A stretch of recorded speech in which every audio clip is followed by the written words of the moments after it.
Good morning, students. How are you all? I hope you all are fine. I am also fine. I am Jugnu and I am going to teach you science for class 1. Today's your chapter is 4 and your chapter name is Around Animal Around Us. So, children, let's start this chapter. Children, let's learn chapter Animals Around Us. हमारे चारों ओर के जानवरों. Types of animals. जानवरों के प्रकार. Animals are of many different kinds. Some are big and some are small. जानवर जो होते हैं वह बहुत तरह के होते हैं. कुछ बड़े होते हैं और कुछ छोटे होते हैं. Blue whale. The whale is the biggest of all animals. It swims about in the deep oceans. A whale can be as big as a house. एक जो whale होता है वो सबसे बड़ा जानवर होता है और यह एकदम गहरे सागर में तैरता है. एक व्हेल जो हो सकते हैं वह एक घर से भी बड़ा हो सकता है. Elephant. The elephant is the biggest of all land animals. It has long nose that is called a trunk and big years that flap. Big elephants also have a pair of long teeth called tusks. हाथी जो होते हैं वह land भूमि का सबसे बड़ा जानवर होता है. इसके पास एक लंबी नाक होती है जिसे ट्रंक कहा जाता है. एक बड़ी कान होती है. बड़े कान होते हैं जो फ्लैप होते हैं, चौड़े होते हैं.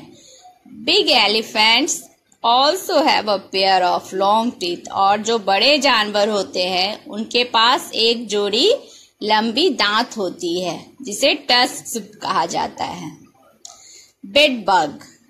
Some animals are so small that we can hardly see them. Bed bugs are very small in size, but we know they are around when they bite us and make us feel itchy all over. कुछ जानवरों में जिसे हम देख सकते हैं वे होते हैं बेड बग. बेड बग जो होते हैं बहुत छोटे होते हैं आकार में, परंतु हमारे आसपास वह मंडराते दिखते हैं और काट लेते हैं जब वे, तो हमें महसूस होता है कि उस जगह पे इचिंग होने लगती है. Humming bird. The humming bird is a tiny little bird. It flies and hums about from flower to flower sucking nectar just like a bee. Humming bird एक बहुत ही छोटी चिड़िया होती है.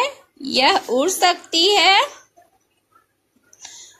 है और फूलों में जाके उनके नेक्टर्स को चूसती है जैसे भंवरे चूसते हैं.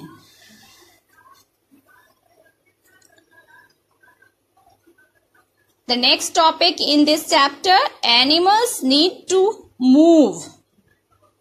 जानवरों को मूवमेंट की जरूरत होती है. All animals need to move from place to place either to look for food or to escape from danger. सभी जानवरों को मूवमेंट की जरूरत होती है एक जगह से दूसरी जगह जाने के लिए. जब उन्हें अपनी भोजन दिखाई देती है या फिर उन्हें अपने से किसी से खतरा होता है. Most big land animals have 4 legs. Most 4-legged animals also have tails. ज्यादातर बड़े भूमि वाले जानवरों के पास 4 पैर होते हैं और ज्यादातर 4 पैरों वाले जानवरों को पूंछ भी होते हैं। Some like the kangaroo jump with their back legs using have tails. कुछ जैसे कंगारू उछलते हैं अपने पीछे वाले पैरों के सहारे और अपनी पूंछ के इस्तेमाल से।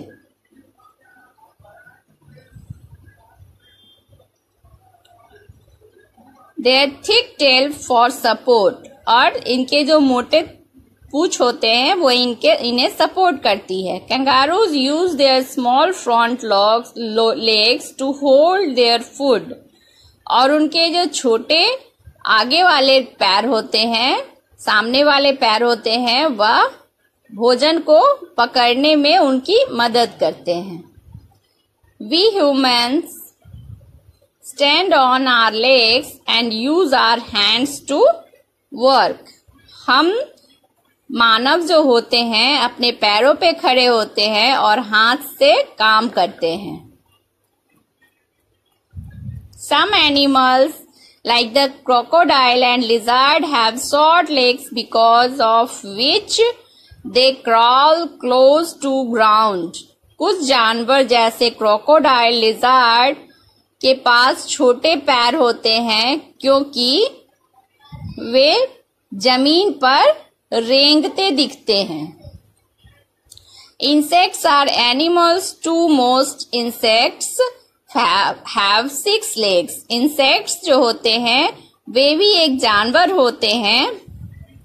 ज्यादातर इंसेक्ट्स के पास 6 लेग होते हैं, पैर होते हैं।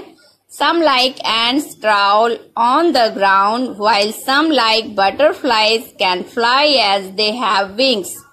कुछ चींटी की तरह होते हैं जो जमीन पर रेंगते हैं, जबकि कुछ तितलियों के तरह हो सकते हैं जो कि उड़ते हैं अपने विंग्स के सहारे। Insects also have a pair of feelers to sense changes in their surroundings. Insects के पास भी एक जोड़ी फीलर्स टू सेंस होते हैं जो बदलते हैं अपने वातावरण के अनुसार। Children, this is your homework. Fill in the blanks. Write down in your copy and learn it. That's all for today. Children, we will meet in next class with our next topic in this chapter. Stay home and be safe. Thank you.